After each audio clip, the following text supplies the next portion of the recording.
So Dan, when you say to me you're getting emails from people asking about gold, your Rolodex and mine are a little bit different, I suspect. So you're probably getting emails from serious investors, people that are managing tens and hundreds of millions of dollars.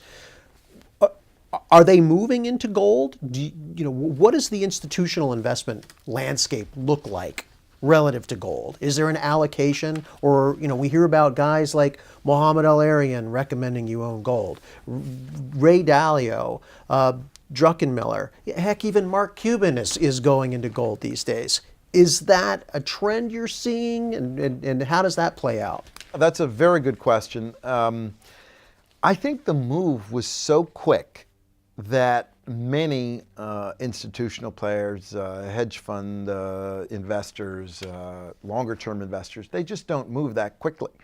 And so I think that, the price, one of the reasons I think it's bottomed at 1050, and I think it's going to have a hard time going really below 1150, is because there will be buyers on any weakness.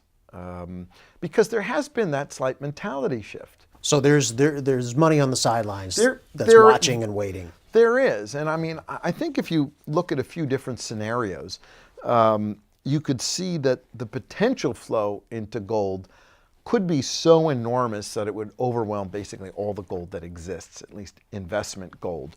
And we look at this chart here, and we can look at several different things. If you look at the assets of the 500 largest asset managers globally, if you were to move just 2% of those assets into AUM, you see here it would be $1.5 trillion.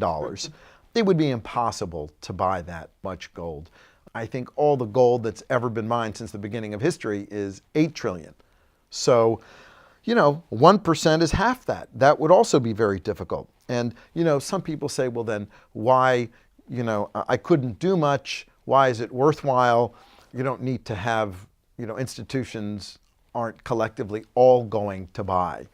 And also, look, maybe they are, and maybe that pushes the price beyond where it was in 11 and where it was in 1979. Certainly, on a real basis, it's still, much lower than 2011, and importantly, in all these foreign currencies, and we looked at that before, you can see that the assets of these countries have been devalued versus gold. So, as I mentioned, Japanese, Turks, if they had some, those institutional portfolios, if they'd had some gold, it would have been not only an offset to their dropping stock markets, but again, would have buttressed the losses that they had in their own currency.